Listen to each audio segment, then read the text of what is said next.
Do do do do do do do do do do. Hey hey hey hey everyone! We're just gonna do a quick stream of Fortnite. I know it's been a while since we played it, so if anyone wants to play for a little bit, let's do it. Let's do it. But as always, remember that you are destruction.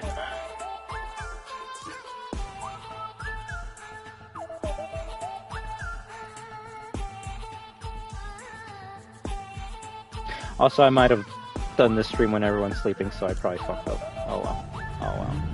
Alright, 10-minute Fortnite stream. Let's go. Let's go. Let's do it. I'll stream more tomorrow.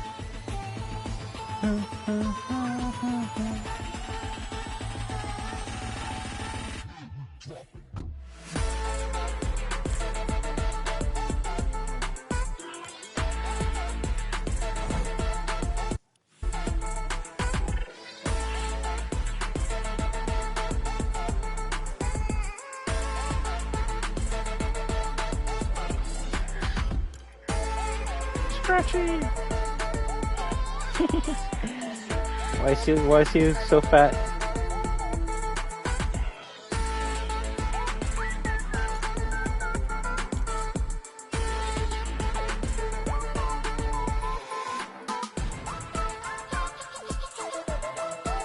Huh.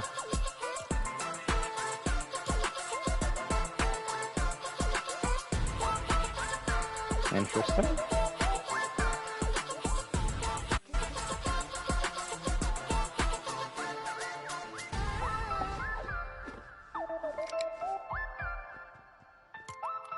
That's a cute one.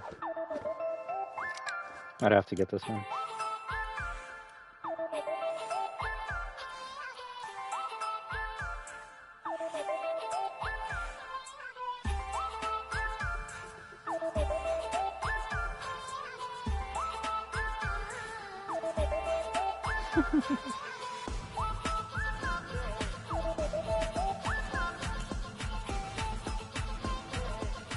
Why is this so, like, fucking detailed?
Interesting that there's items below the bundles.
Nice, nice. Yeah, let's do 2 more races and then I just sleep.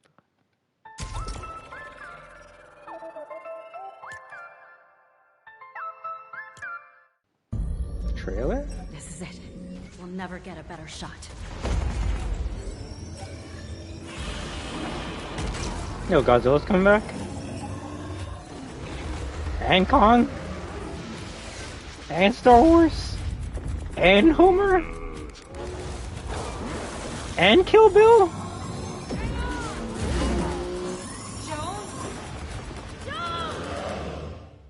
Huh. That looks like it's gonna be fun.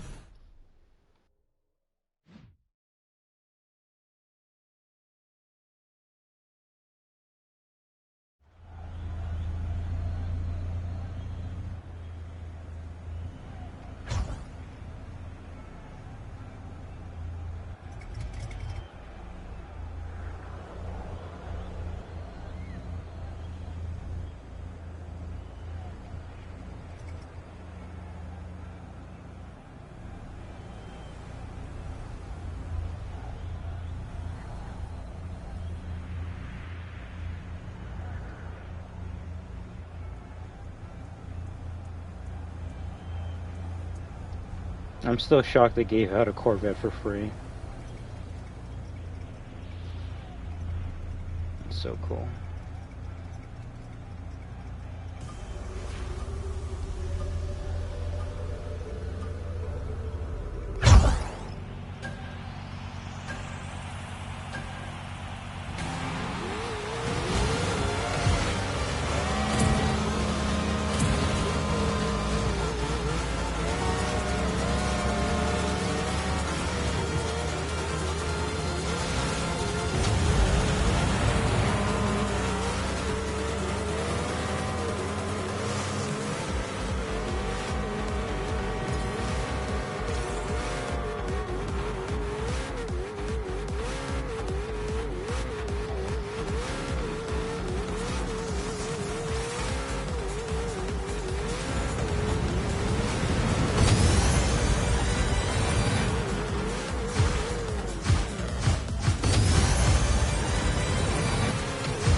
Yeah, that was not supposed to happen.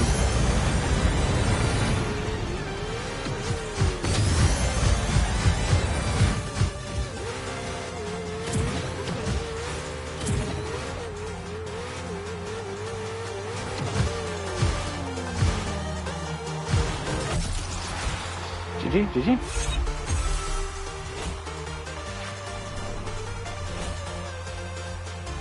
Yo, that alien Earth is trying to catch up.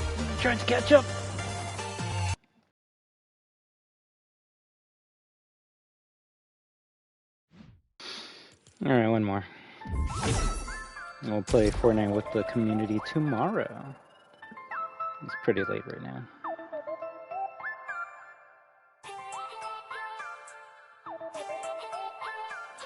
Blame myself though.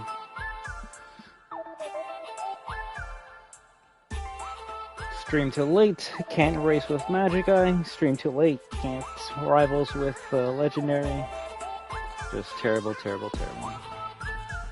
Is where I retreat back to the man cave, quote unquote, and play some Payday 3.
GG.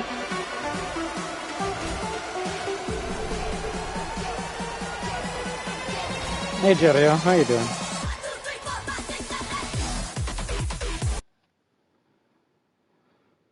How's the shop? It's actually not bad. I feel like I'm gonna react to it tomorrow when it's a bit more uh, when there's more people. We'll go with that. New map? No, that's an old map for a while. Marvel? Oh, did they add like Marvel skins to cars? I guess that's the Iron Man, Doctor Doom, War Machine, and the other one.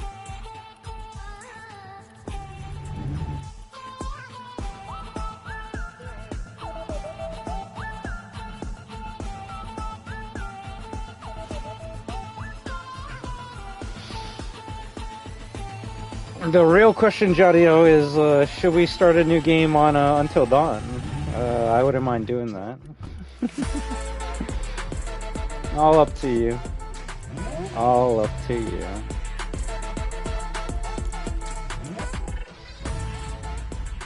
I don't know, I feel like it's pretty late to continue the playthrough, but doing a new one, I think I'm okay with that.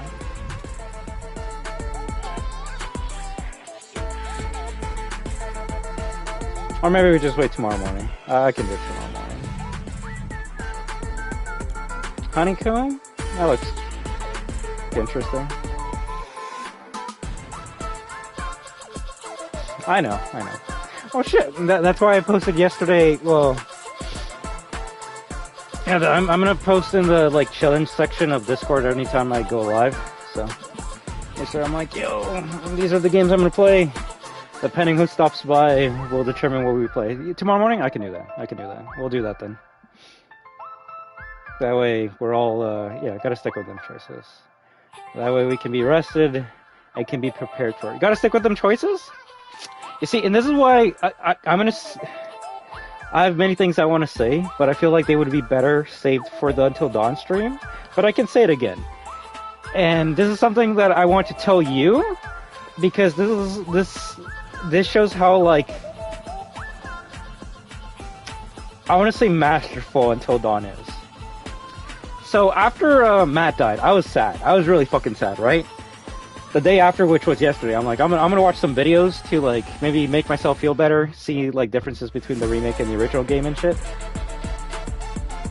And when I was watching a review talking about, like, the differences between the original and the remake, for some reason, well, no, he was talking about, like, the reasons why, like, Until Dawn is amazing and shit, right?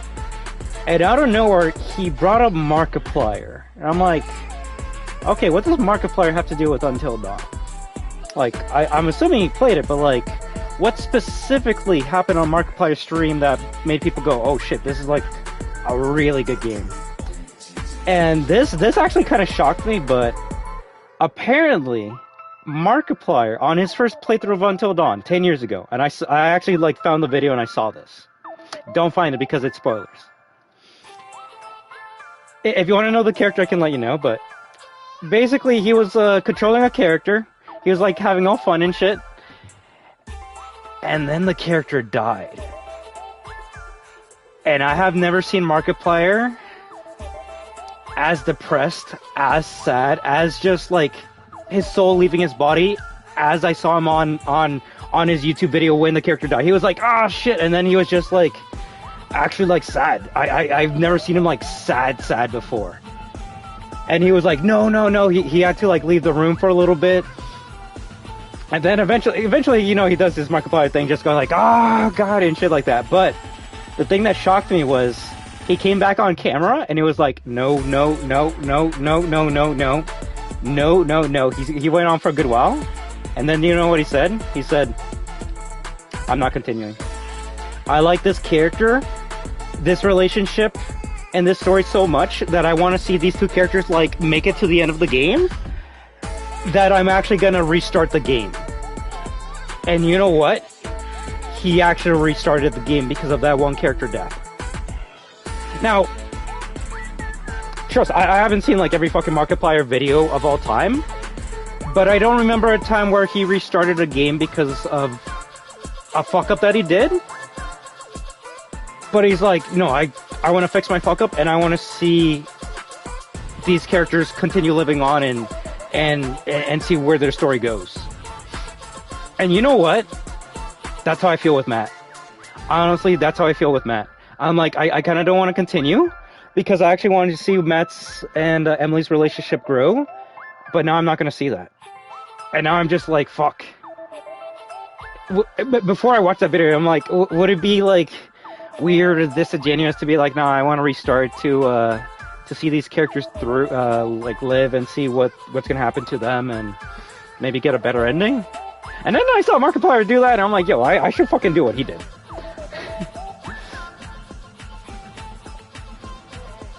Then again, I don't know how many, like, pick your own adventure games he's played. Like, that Until Dawn stream that he did was 10 years ago, right? So, who knows if there's been other games he's played since then that he's like, oh, I'm restarting because I want to keep these characters alive, or I like these characters, but... yeah, it was a couple that... I'm actually kind of liking as well in the game, and just seeing his like soul leave his body because he was actually upset that he lost a character made me go, huh? Maybe this Until Dawn game is a little bit more special than I initially thought. So, but yeah, no, he was extremely invested, and I kind of want to see his whole playthrough now that I know that. The character death was like on part 6 or some shit, so I'm gonna start watching his playthrough from the beginning, and then you know, see how he enjoyed it. But yeah, you see, that's the thing. Like, to me, I'm like, I'm with you. It's like Resident Evil or a survival horror game. It's like we gotta live with our choices. But when it's a choose your own story game, and you're not liking the story anymore because of the bad choice you made, why even continue? Like, real shit, if I continue, will I beat the game? Yes. Will I be satisfied with the ending that I get? Fuck no. Because Matt's already dead.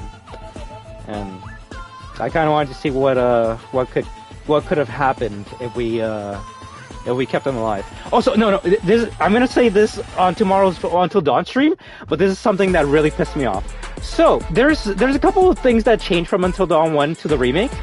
Some of them are totems, which are the things that give you, like, a clue into the future. 2 of them got changed from the base game to the remake, and real shit, seeing the one that got changed actually pisses me off, because I would not have the death that I have if that didn't get changed. What got changed? So, one totem in the original game, when you pick it up, guess what? It shows you a vision of Emily giving the flare gun to Matt. And that vision is not in the remake. Why? I don't fucking know, but I can tell you this. It's because everyone gets Matt fucking killed on their first playthrough, and that's what happened to me. That's what happened to me. Everyone always gets Matt killed on their first playthrough. But if we found that fucking totem... Well, first of all, that totem's not in the remake. But if I was playing the original, and I found that totem, I would know to give the flare gun to Matt. So therefore, he would survive. So I will say that's some bullshit that they removed the totem from the original game in the remake, and they didn't put any substitute in there. So I'm just like, oh, okay, if I didn't know that was a thing, I just get fucked. I don't know.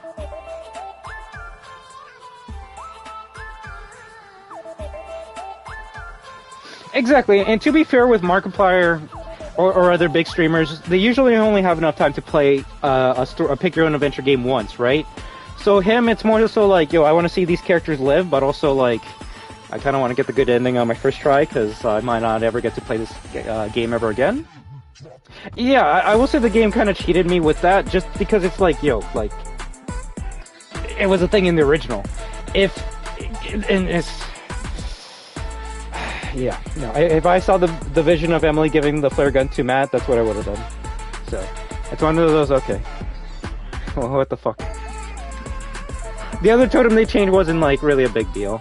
But that one that I saw, I'm like, yo, that's some fucked up shit. But why did you do that? Oh well.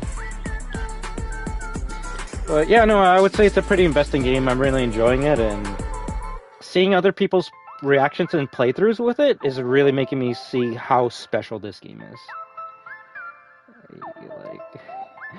Like, I need to see like other people that may have like restarted their game just because the character died. So that's something that would be pretty interesting to do. But yeah, what's in Fortnite? Tyler the Creator, Stranger Things are here. That's kind of funny. Invented a cap nowhere. Always be ready for the curious words. Well, I'm gonna read this tomorrow, so. Little Demogorgon.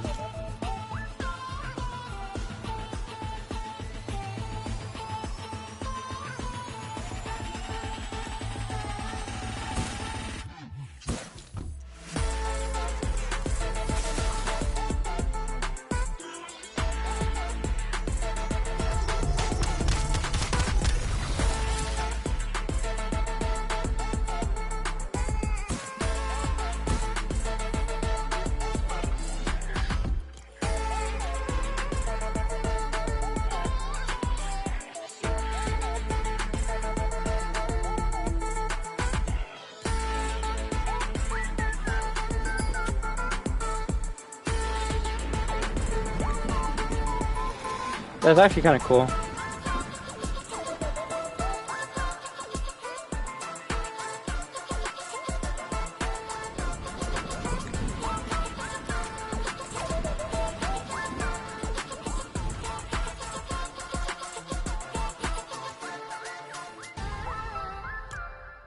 Does this flashlight actually work?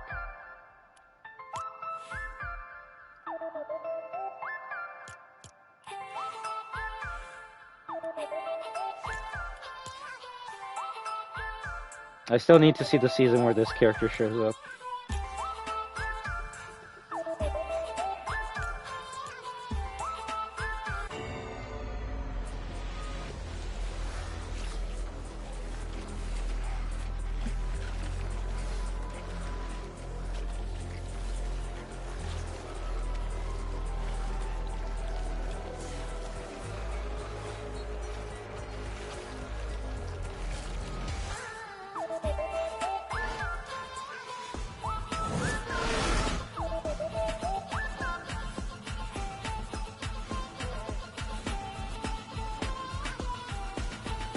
I mean, there's two videos on it. There's the animated one on his channel, and then, well, the actual, like, stream where it happened.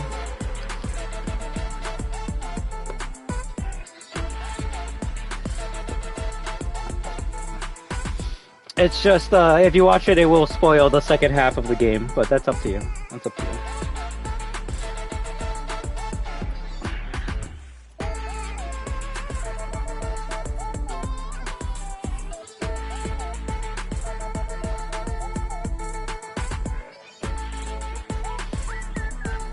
I'm actually surprised Jason Voorhees is in the item shop.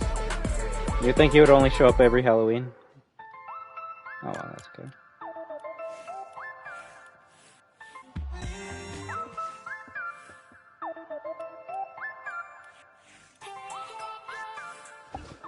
I mean, you could technically watch his videos up until the point that we're at.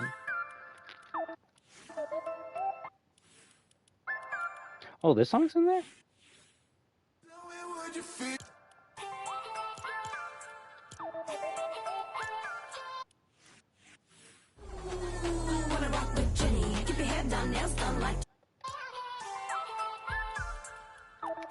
Oh, if anything, what are you doing? Like, you tired? What are you doing?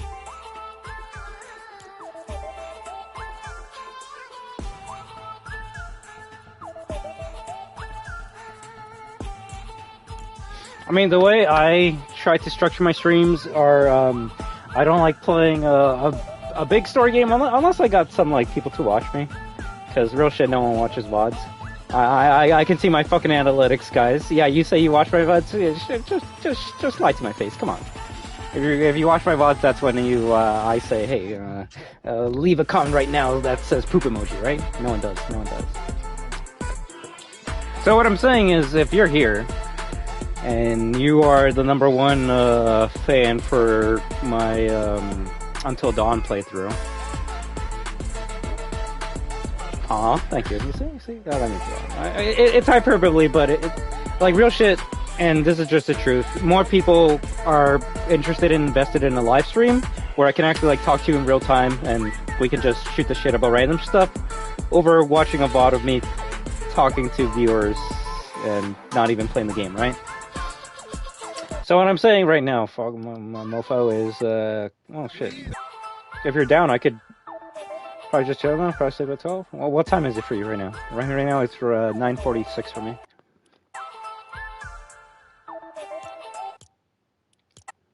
Can I just not have any sound?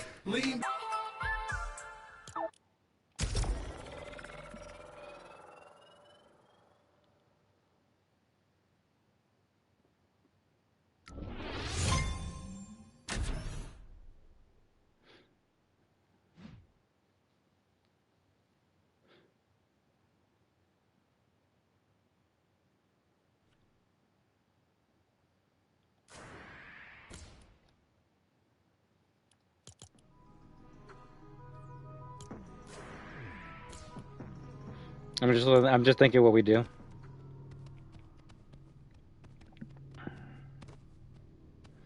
Your choice, just because, and this is where other people tell me, "Oh, you're wrong, Victor. You're very disrespectful. I'm gonna unsubscribe." But yeah, since you're my number one Until Dawn fan right now, we can either A, continue Until Dawn until like 12 and see how far we get, or B, we can do a new playthrough and see if we can get to where we were. But yeah. The choice is 100% yours. If anyone in my community wants to be like, actually, no, I'm your biggest Until Dawn fan, and this is what I want you to do, then hey, feel free to speak up right now. But real shit, I've only been seeing people saying that Until Dawn sucks, and no offense, those are the people I don't want to be on my stream. You can like, no, you can watch, you can lurk. If you want to talk, talk. I just don't want to hear your negative opinion.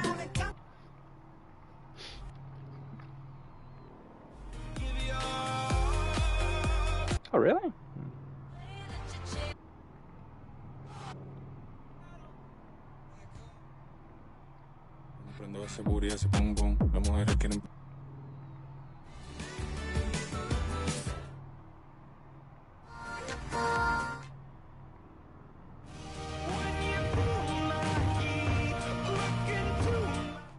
Alright, sounds good.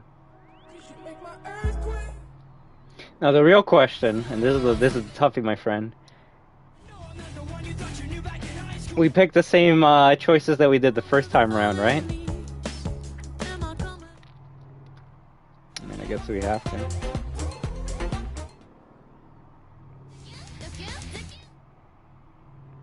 Like damn, she in her mood.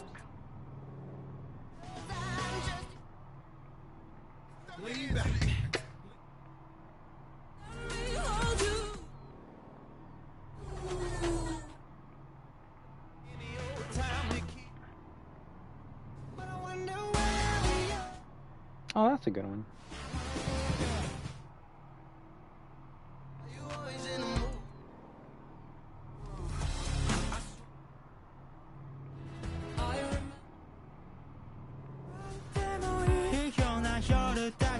Right? That's what I was thinking. But I think that would be too cheating. So we just gotta stick with what we have, right?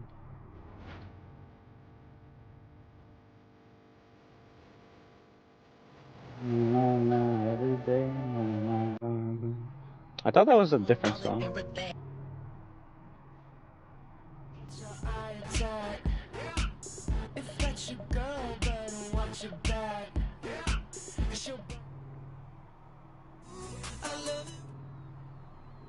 Situation. Of course, of course. I think the only ones I might change might be the... They had the monorail song? Oh my fucking god, it's over. I did not know they had the monorail. Monorail! Oh my god. What the fuck? I might have to buy this. The only thing that's better than the monorail song for me is the Amadeus song.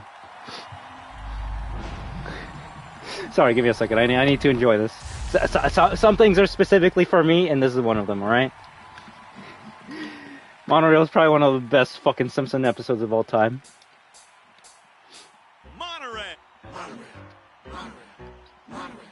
I hear those those things are awfully loud. It glides as softly as a cloud. Is there a chance the track could bend? Not on your life, my Hindu friend. What? Let's bring in slabs. You'll be given cushy jobs. Were you sent here by the devil? No, good sir, I'm on the level. The ring came off my pudding can. Take my penknife, my good man. I swear it's Springfield's only choice. Throw up your hands and raise your voice. What's it called? Monorail. Once again. But Main Street's still all cracked and broken. Sorry, Mom. The mod has spoken. Monorail. Monorail. It was literally just a 1-minute segment in the episode. But that's the thing about The Simpsons. They got these like cute little jingles that will stick in your head for the rest of your life. I feel the other characters in your like in your band are the characters in Walker. Monorail, monorail. Although, like I said, my favorite one would be Amadeus, Amadeus. No, Dr. Sayus, Dr. Sayus. Oh, Dr. Sayus. That's a cute one. That's a cute one. Holy shit! Look how many fucking songs there are. They gotta go all the way down here. Got any other good songs they have that I don't know?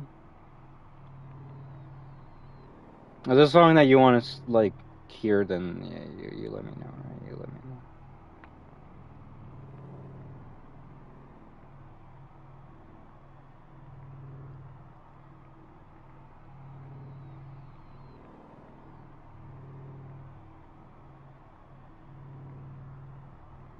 Was that? Yeah, that's a good one.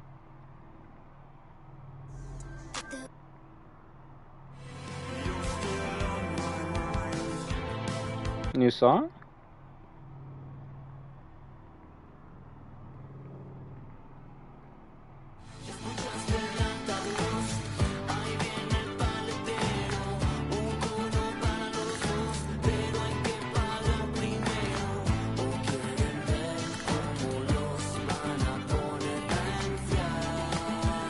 Epic Game Spanish song? Yo tengo que mirar. Yo tengo que escuchar. Muchas gracias, Epic Games. Los juegos épicos.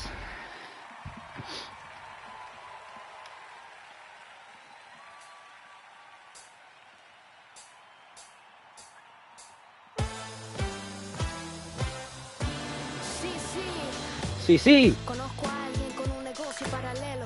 Pocos saben que guarda un secreto. No te confíes, usa el helado como anzuelo. Es él, el paletero. Tiene el jugo que a todos pone locos. Dile lo que buscas, cumplirá tus antojos. Lo sirve frío y dulce como la venganza. Te contaré todas sus andanzas. Mejor corre si escucha su camión. Bananoso cometió una traición. Mejor corre si escucha su camión. Cremoso no sabe lo que su hermano escondió. Yo soy el paletero frío, pero también sincero. Ven y dímelo sin rodeos, ya no estoy para ningún juego. No quiero hacerlos esperar, el helado se derrite. Y si me hacen enojar, los voy a hacer paleta de mí. Me gusta que es, ¿cómo se dice duet? Mujer y hombre.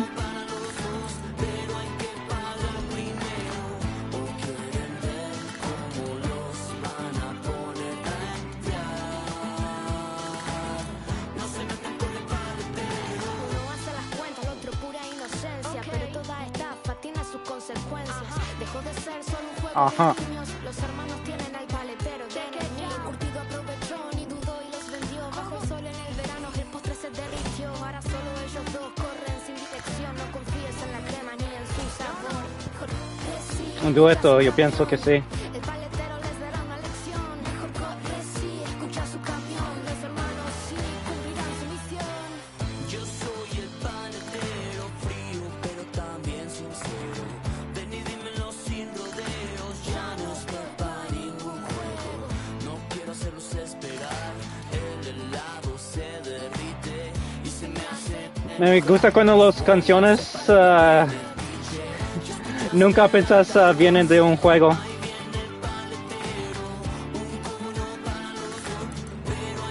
Puta.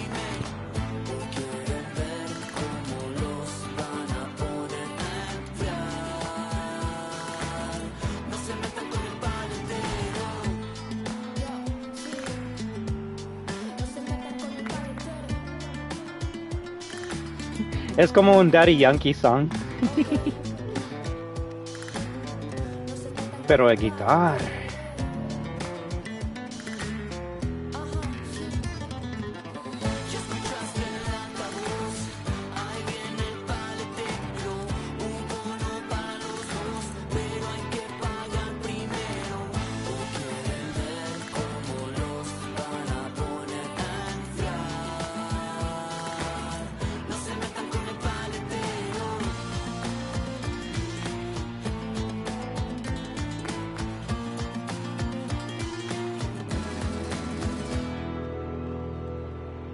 Three.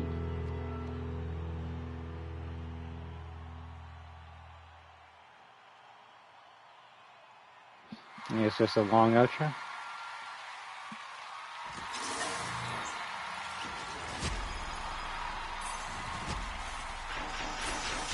You always gotta have that Spanish.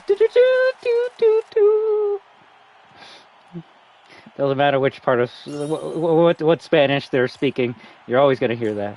Whether you're in fucking Mexico, Central America, or goddamn Spain.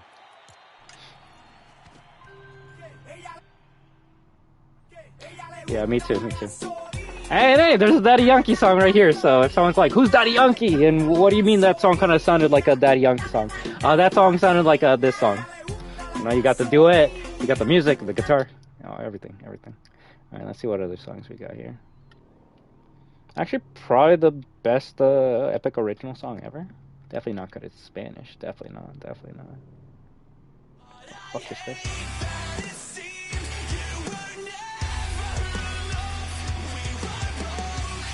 Now this is like a Shadow the Hedgehog song.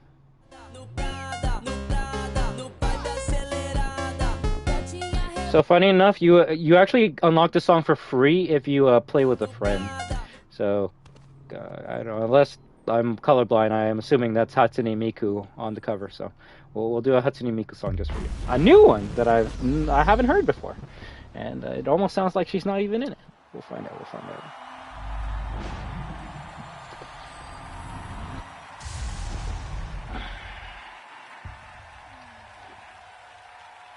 So as much as I shed on this skin, it actually might be the best fucking skin we got all chapter. Gelo no copo, piscando a fachada. Gatinha rebola na vibe acelerada. No Prada, no vibe acelerada. Gatinha rebola na vibe acelerada. No Prada, no vibe acelerada. Gatinha rebola na vibe acelerada. Final de semana vai ter baile na quebrada. O som no talo e essa galera animada. No wonder they gave this song out for free. It's so short.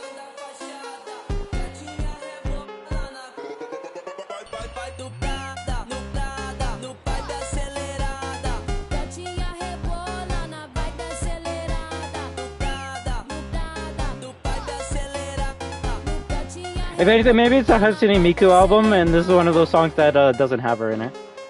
Unless she's gonna like just drop it in the last 5 seconds.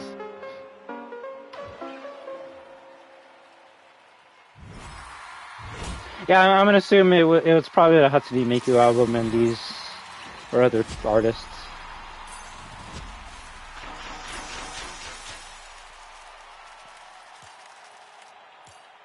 If anything, real shit, why can't we get the Miku from like that album cover? That's a nice looking Miku.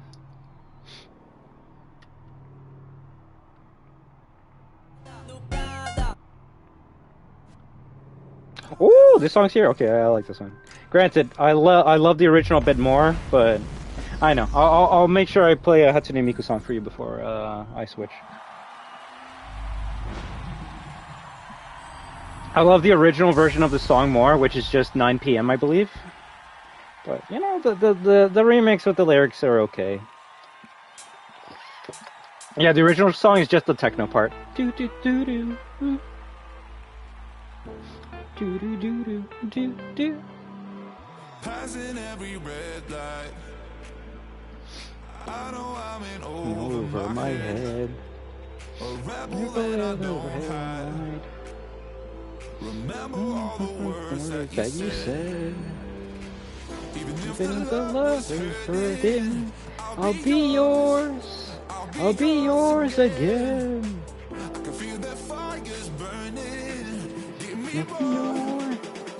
So tell me what you feel, mother. Do do do do do. Do do do do do. Do do do do do do do do do do do do. Let me feel your love. Do do do do do do do do do do. Do do do do do do do do do. Do do do do do do do do do do. Do do do do do do do. Feel your love. You can make me let go. Forget about the world for a while. You had me at hello. I'm drowning in the blue of your eyes. Even if the love was hurting, I'll be yours. I'll be yours again. I can feel that fire's burning. Give me more. So tell me what you feel, mother. Do do do do do. Do do do do do. Do do do do do. Cause I need it, I feel it. Let me feel your love. Do do do do do do do do do do. Do do do do do do do do do. Do do do do do do do do do do. Do do do do do do do do.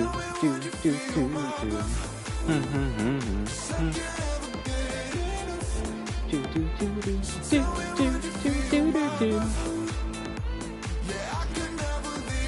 Cause I need it, that feeling. Let me feel your love. Not bad. Probably like a 98%.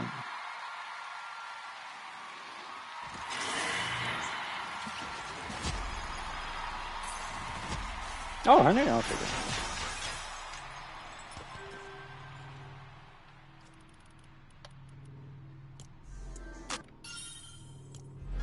Techno disco?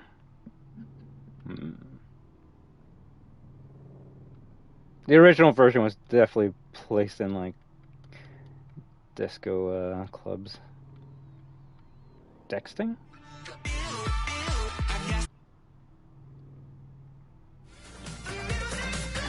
Oh, they made a remix of Dance Therapy?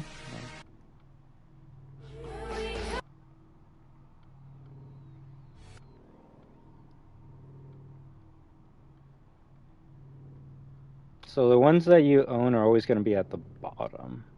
So anything above this is things I don't own.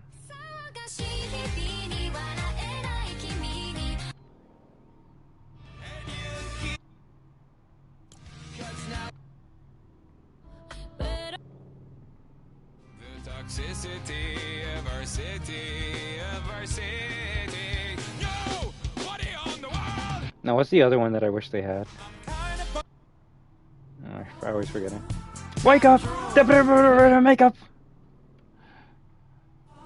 I'll remember the title of that song.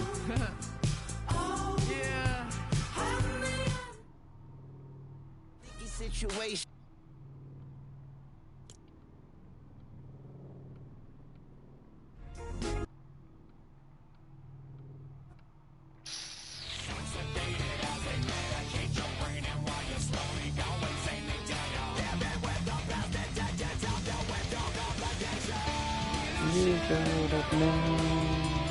I gotta do that one. I gotta do that one.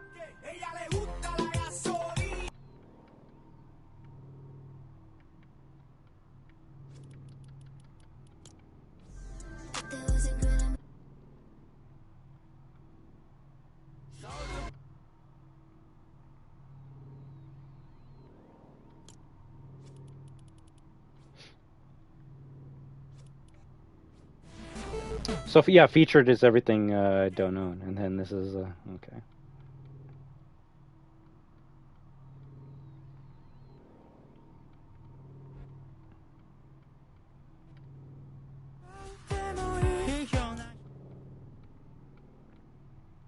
Do they even have any Hatsune Miku songs? That's not bad. I'll go with that one.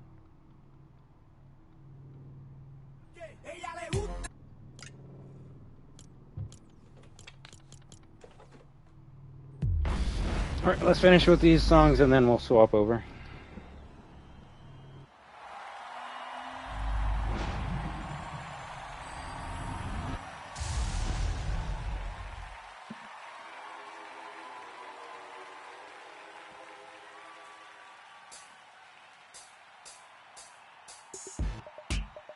Do, do, do, do, do, do, do, do.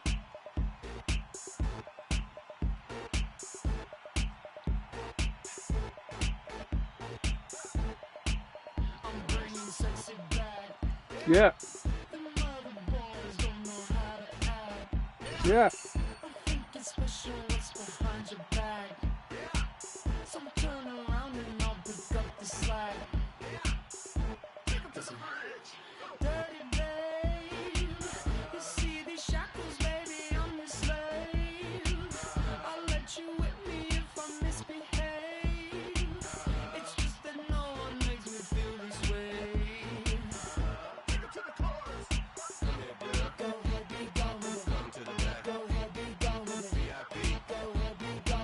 Drinks on me.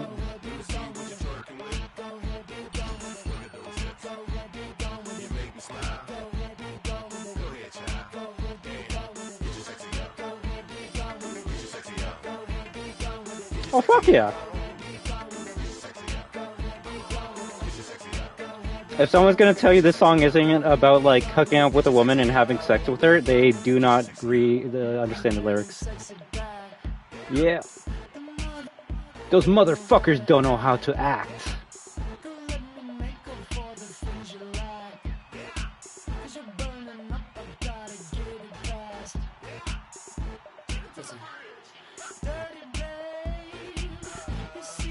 I think there should be two versions of Festival. One that actually like doesn't censor the music and the other one that does.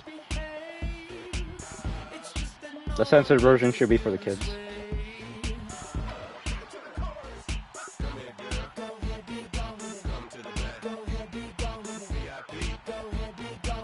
Drinks on me.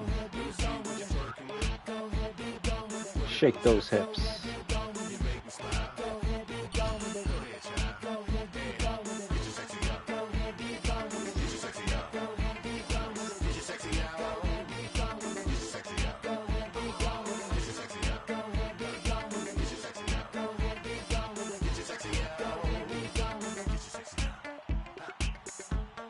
You ready?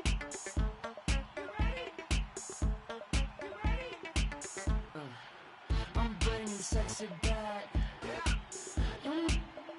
Watch your eye attack. If that's your girl, better watch your back. Cause she'll burn it up for me, and that's a fact. Take it to the chorus. Come here, girl. Go ahead, be gone with it. Come to the back. Go ahead, be gone with it. VIP. Go ahead, be gone with it. Drinks on me. Go ahead, be gone with it. Working with. Go ahead, be gone with it. Shake those hips.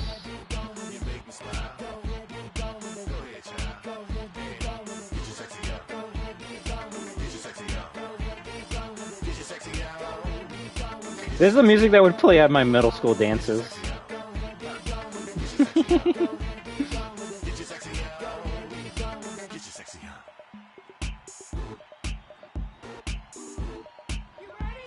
And if you're gonna ask, how was this allowed? Oh, you just say it's Justin Timberlake. And they're like, oh, okay. The guy from NSYNC? Yeah, you can do that. Yeah, sure, why not?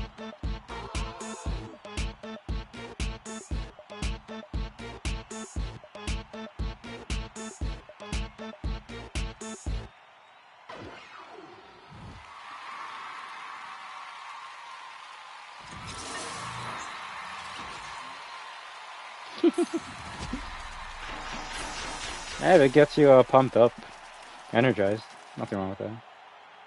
How come Chapeline's not doing an emo? That's sad.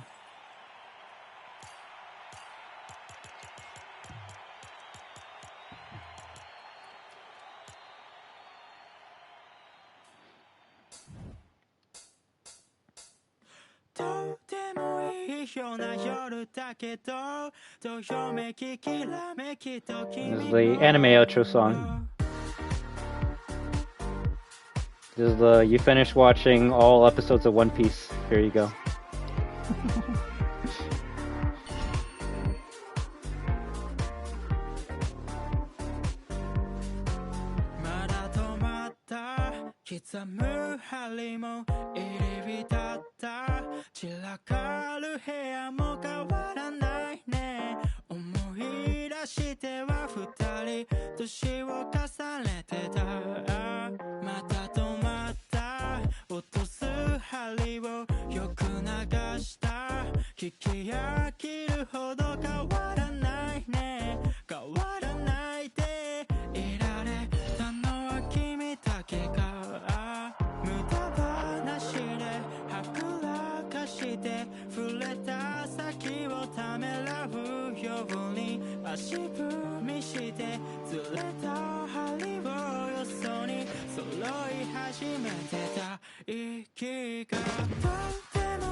Fuck.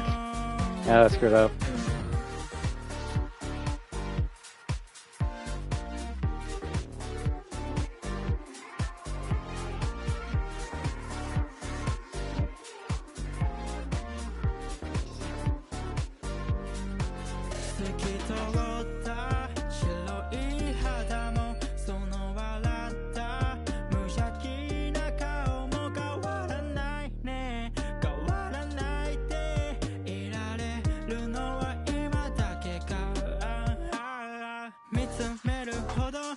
It's all good.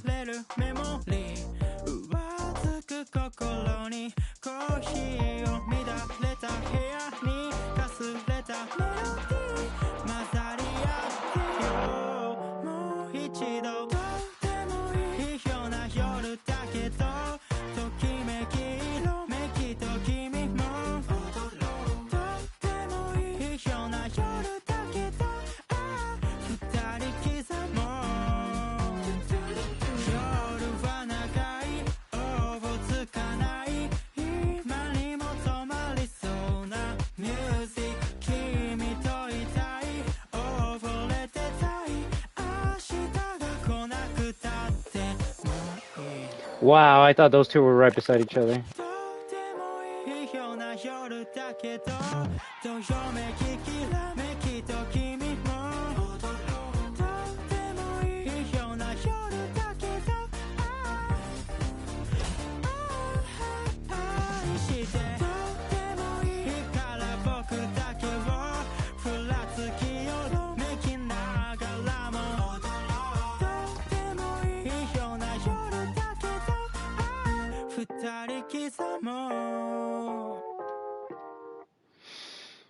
GG. This is our Imagine Pop songs in Japan? Hell yeah.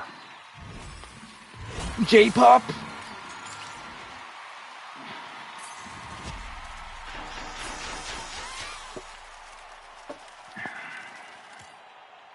Next song's gonna kick my ass.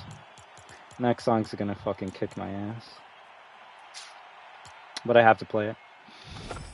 It's the first song I ever heard from Avenged Sevenfold. Before they even showed up in Call of Duty Zombies.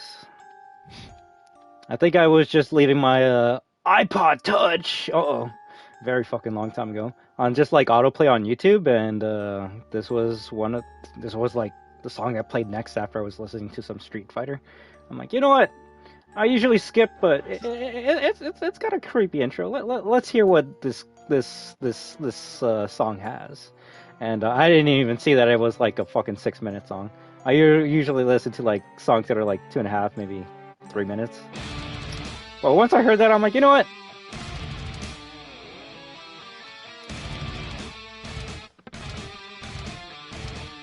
I'm like, you know, I want to listen to them a little bit more. Let's hear what they got to say.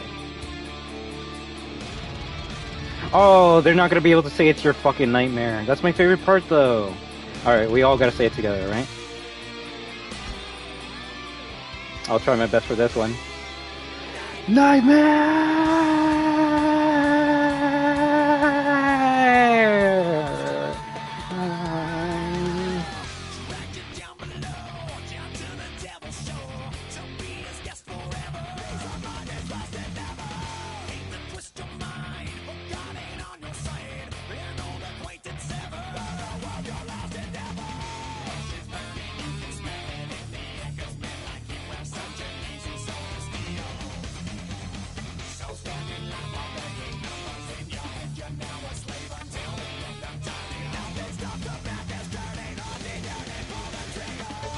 You would have known.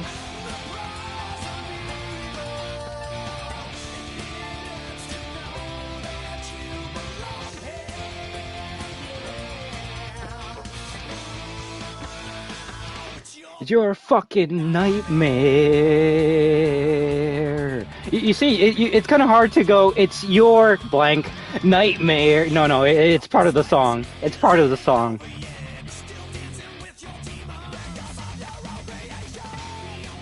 The real title of the song should be Your Fucking Nightmare.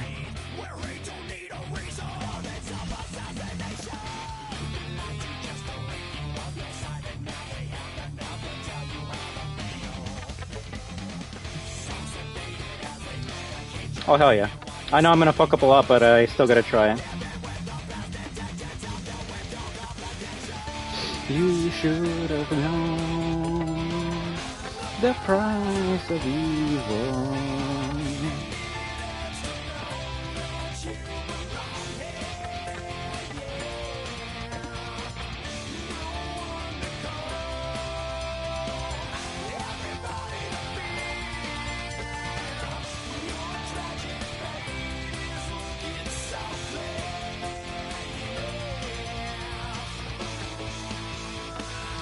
It's your fucking nightmare.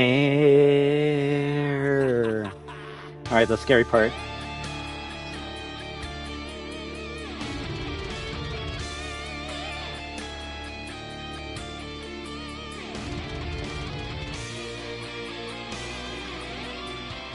This part's gonna kick my ass, but I'm gonna do my best.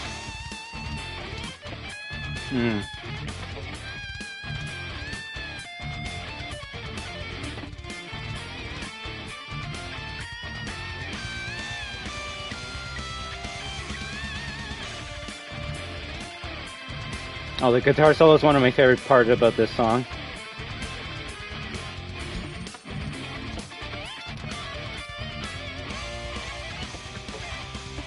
Shit. The laugh. Halfway through it. Alright, let's go. 1, 2, 4.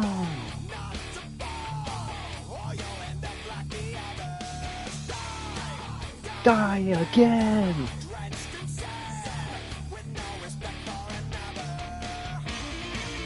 Oh, is it the angelic part coming up soon? Right now we're going through hell, but we'll come out on the other side with something beautiful.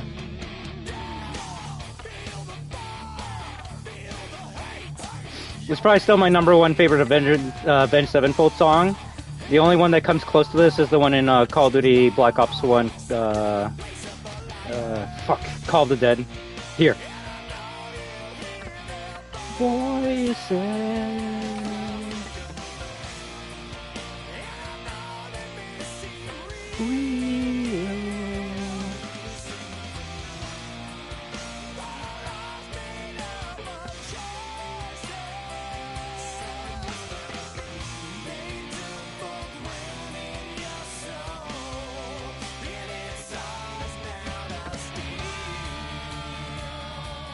Now your nightmare comes to life.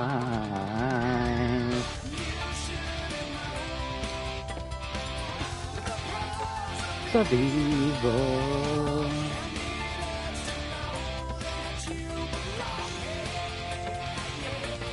Oh, they actually do. They actually do. The last song they did was for Black Ops 4 2019, and you could actually play as the main the main singer from Avenged Sevenfold in Black Ops 4 multiplayer and Battle Royale. It's your fucking nightmare. Yeah, but since then they haven't done a song for Call of Duty yet, so. But yeah, there's 2 original songs by this band for Call of Duty. And what I mean original, someone's like, oh, they made a song and then they put it in Call of Duty. No, you fucking idiot. They made a song and the lyrics are exclusively about Call of Duty Zombies.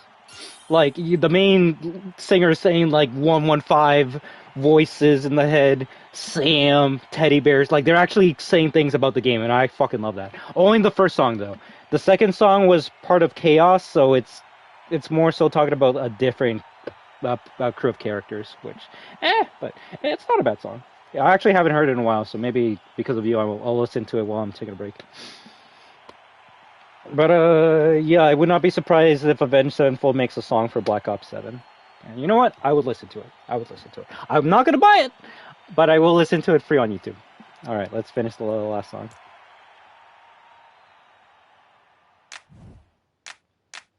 Funny enough, there's an ending in Black Ops 2. It's obviously a joke ending, but all the characters in Black Ops 2 go to a concert, and it's an Avenged Sevenfold concert, and they all start playing. Like, Woods is on the drums, Mason is on the guitar. Like, it's the best ending in a Call of Duty game ever, even though it's a joke ending. But they actually did it. So, if there's any band I associate with Call of Duty, it is Avenged Sevenfold.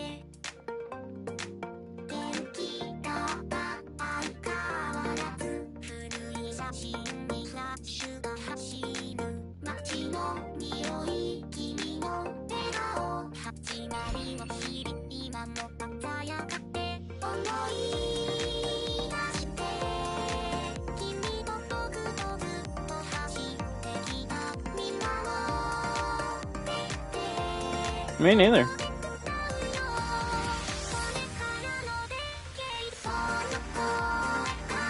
Oh, this part I do remember, though.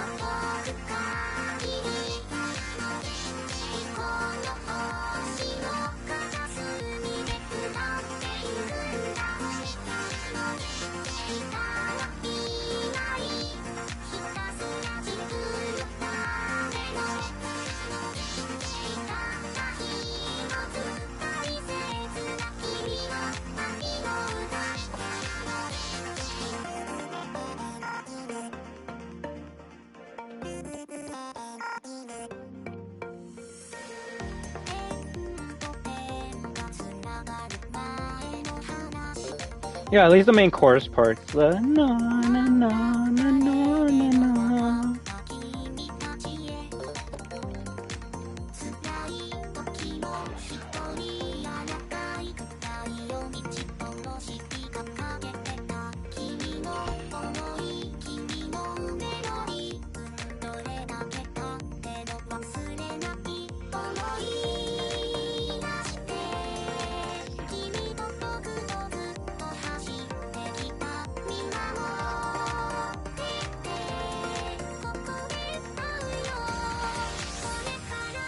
Best part. No, no, no, no, no, no, no.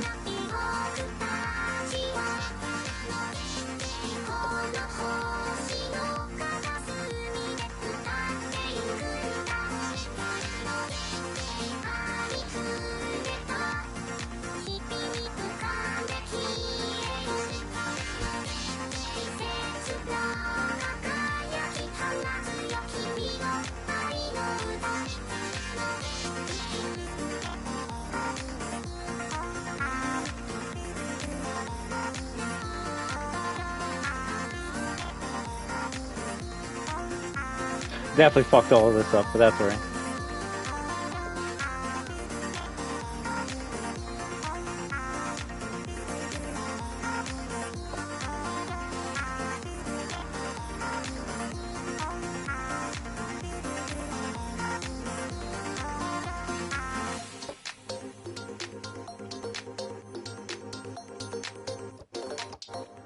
Oh, I almost got the end. Dun-dun-dun. Although it was glitching there. You're supposed to hit it and hold it.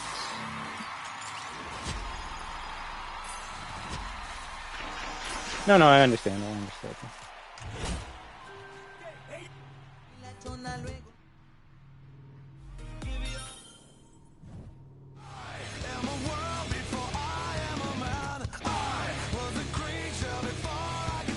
Oh, that's a good one.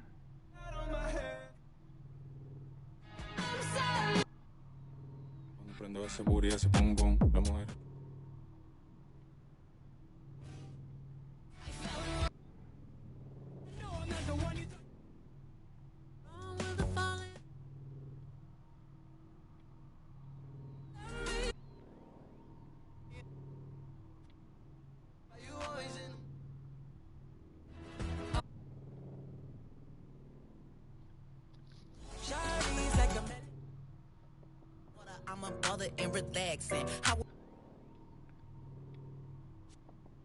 So what are you doing when you're playing as Jill and you get to the ending?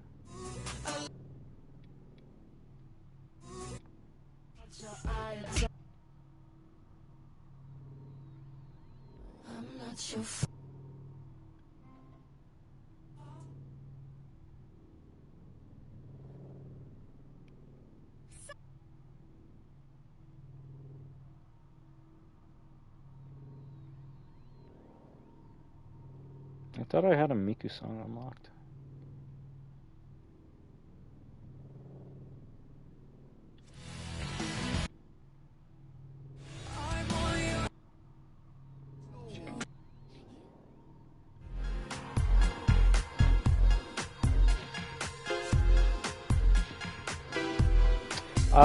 Rebecca's not in Jill's playthrough. There's only three characters can like escape into the chopper on either playthrough. So for Jill, it's Jill, Barry, Chris, and for Chris, it's Chris, Rebecca, Jill. There we go. I'm forgetting something. So when you're playing as Chris, you will never see Barry, and when you're playing as Jill, you will never see Rebecca.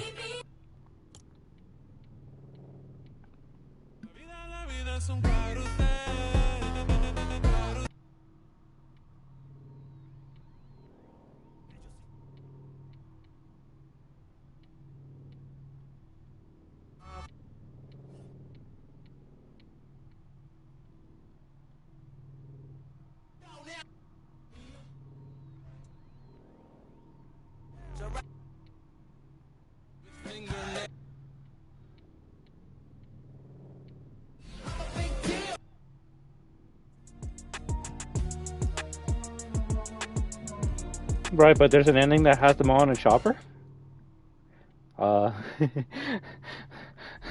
Which Resident Evil YouTube video gave you that load of bullshit? I saw you get in your stream? No, wait, what? What? No! There's no ending where you see all of them together. That's some like fanfic shit. There's never been an ending where all of them go in a chopper together. The closest thing I can think to that might be the ending of Umbrella Chronicles, where that game's like House of the Dead, right? So you're just shooting at the zombies on the screen, and Chris and Jill are beside each other the whole entire like RE1 game, and I think at the end you see everyone in the chopper, but I don't think that's I don't remember if that's actually a thing or not. But yeah, if you're playing as Jill and you escape with Barry and Chris, then you got the best ending. The only way you know if you got a bad ending is if you beat the game and then you see like a zombie at the end. That's when you know you got a bad ending. And you only get that ending if you let one of the characters oh my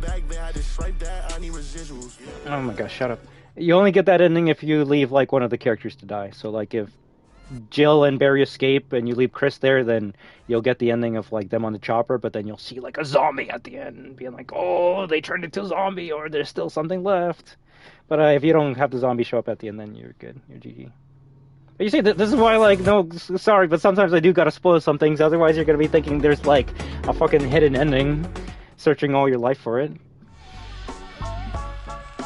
It's like if someone didn't tell me, oh yeah, that door in Security Breach, that's literally just like that's just bad developers, and they just left it there. If no one told me that, I'd be like, yo, there is a way to get this door open and go into like the level 9 security area, but there isn't. So it's just one of those like, oh okay, we're just gonna have it there to fuck with you, but you know.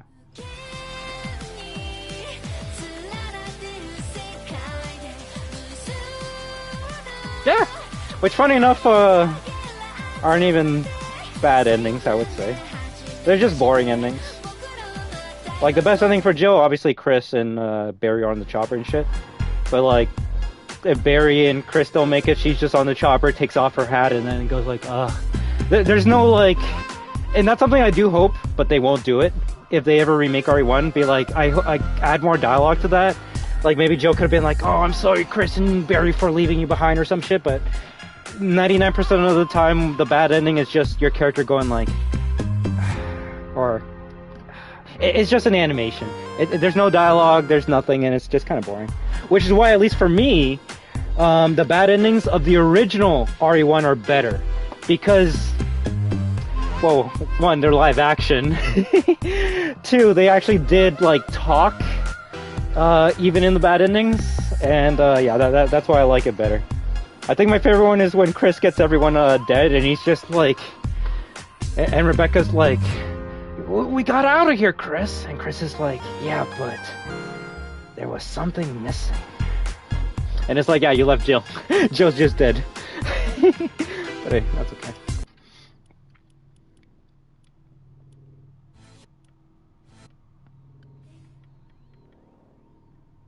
Where's Butter Barn?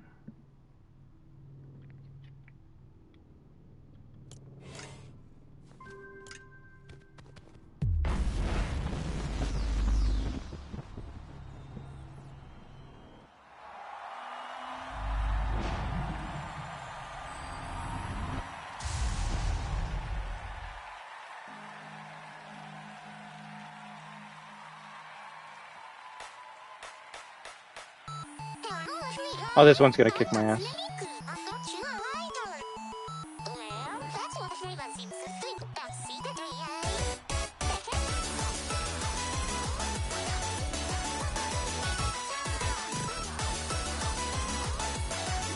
Okay, maybe if I was on base.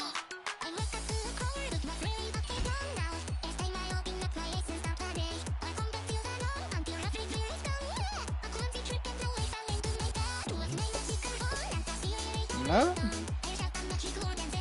So that's literally the only reason why you would remake RE1, to give us an ending where both of them escape.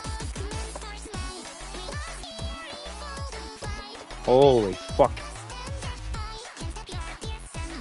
The only time they like canon escape altogether is in comics and books. And like I said, Umbrella Chronicles, but that was a given. Kind of hard to make two playthroughs when the characters are sharing the fucking same screen. I actually wouldn't be surprised if they got inspired by RE0 for that mechanic in Umbrella Chronicles where the two characters are always together. So in RE0, it's for Umbrella Chronicles, you have Rebecca and Billy together. RE1, Chris and Jill are together. And for the RE3 section, Carlos and Jill are together from the get-go.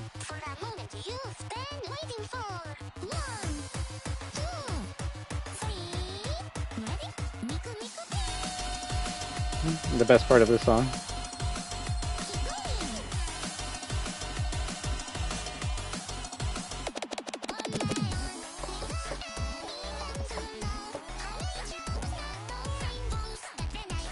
Miku Miku Bean!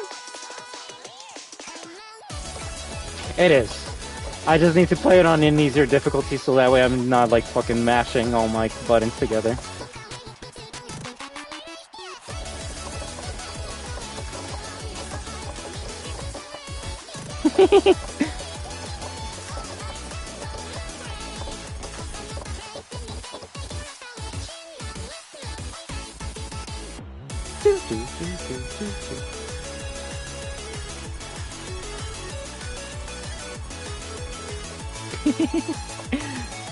The thing is, well, I'm not saying I would get a perfect, but I probably would do a lot better if I actually had a guitar, like one of those guitars.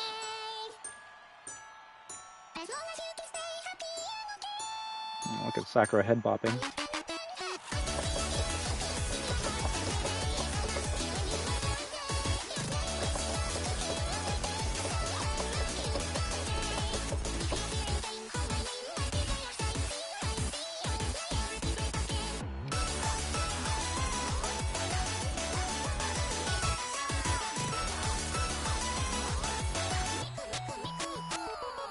I think that was my sister's favorite Guitar Hero, Aerosmith. If they kept on going, like that's the thing, Activision could have kept on going with Guitar Hero. I would have bought and they would have done it. I would have bought a Guitar Hero Avenged Sevenfold, like game. It seems like that's what they were going with, but maybe Activision's like, we rather just keep the money instead of like pay people. What fucking emote is Sakura doing there?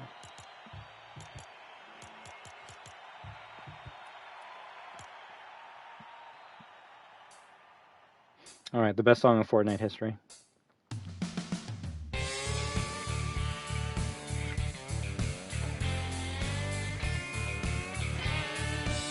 Come on down to the butter barn. It's a sweat fest. That's the best.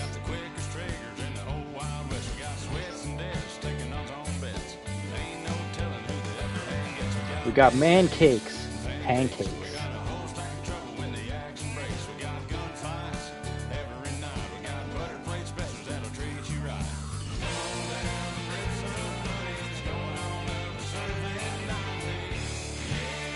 Real shit, when was the last time they made a fucking song about a POI that goes this hard? This is the hardest song for like the smallest POI in Fortnite history. It's just the barn. There's nothing good in there, but this song's so fucking good.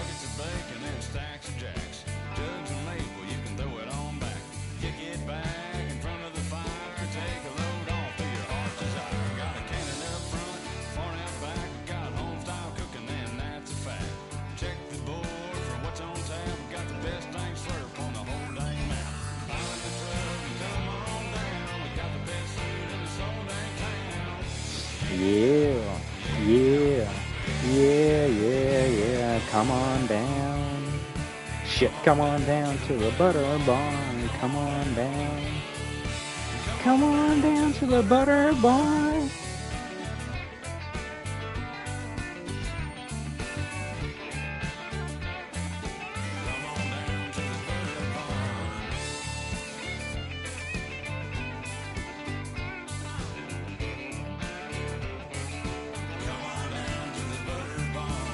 Come on down, come on down, come on down, come on down, yeah, yeah, yeah, yeah, yeah, come on down. Come on down to the butter barn, come on down. Come on down to the butter barn.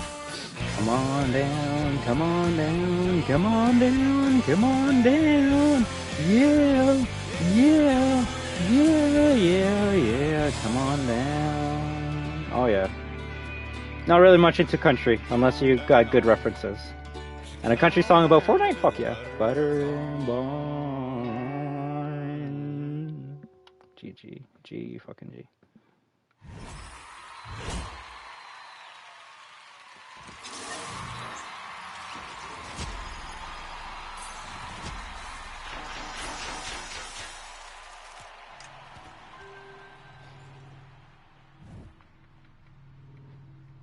We're done here.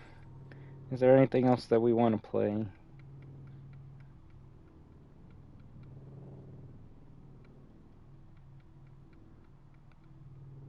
See, all the other songs I want to play are not here. Wait. You know, fuck it, fuck it. We started with the first A7S song with 9 p.m. Why don't we play this other one? I actually never even heard of A7S until Fortnite. And basically they take old songs that I grew up with as a kid and remix it for the new age, which, you know what, I guess as long as it's good, I'm okay with that. It's just gonna hurt when I hear people be like, oh, that's the song from like this year. It's like, no, this song's like fucking 30 years old, but you know, it's okay. It's okay, I'm just old. Call me what you wanna, I'll be what you wanna. I've been here 1,000 times. Hey, hey, falling for another, I don't even bother. I could do it all my life. So tell me if you wanna, cause I got this feeling. I wanna hear you say it, cause I can't believe it. With every touch of you, it's like I've started dreaming. Cause heaven's not that far away. And I'll be singing la la la la la la la la. You're breaking me, la la la la la la la la. You're breaking me, la la la la la la la la. You're breaking me, la la la la la la la la. I'm just right here dancing around to the rhythm that you play when you're breaking my heart. You know that I can't get you out of the system. Yeah, right from the start. You're breaking my heart. La la la la la la la la la la. La la la la la la la la. La la la la la la la la. La la la la la la la. Spinning round inside this room. Hey, hey, won't you come on over? I'm a sucker for you, wishing we'll be out here soon. So tell me if you wanna, cause I got this feeling. I wanna hear you say it, cause I can't believe it. With every touch of you, it's like I've started dreaming. Guess heaven's not that far away. And I'll be singing la la la la la la la. You're breaking me la la la la la la la la. You're breaking me la la la la la la la la. You're breaking me la la la la la la la la. I'm just right here dancing around to the rhythm that you play when you're breaking my heart. You know that I can't get you out of the system. Yeah, right from the start. Play with my heart, and I'll be singing la la la la la la. You're breaking me la la la la la la la. You're breaking me la la la la la la la. You're breaking me la la la la la la la. You're breaking me. GG's.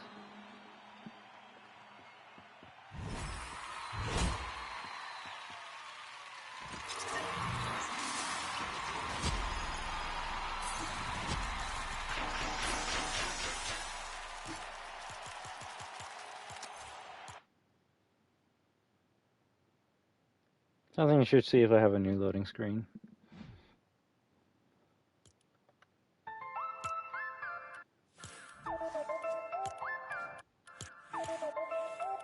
Oh, I do? Okay, we'll go with that one.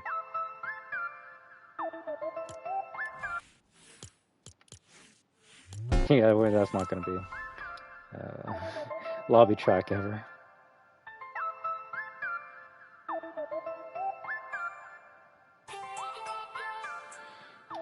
Yeah, there's two songs I enjoy from him.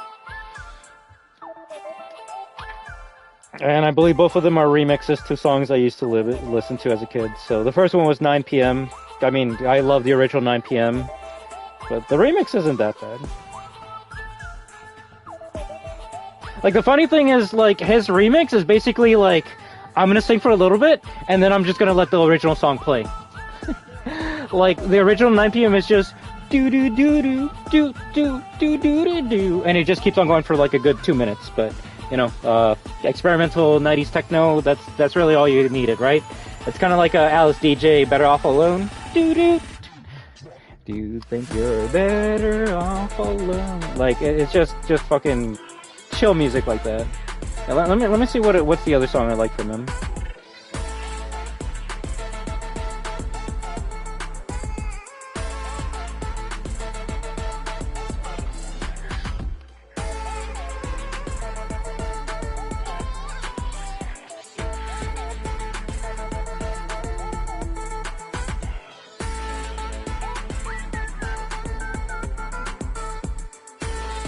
That's a good one. They remixed, well, I don't think they remixed that one, but I know there's been remixes of that song.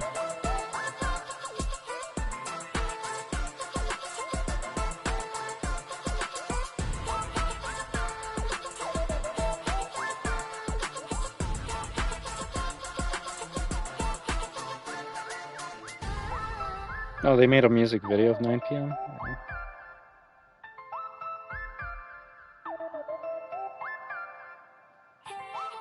I'll find it next time.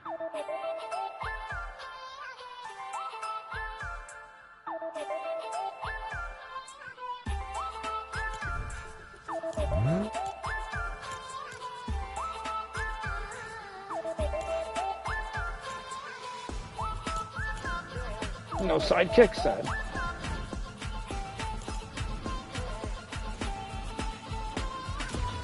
I should probably buy this battle pass.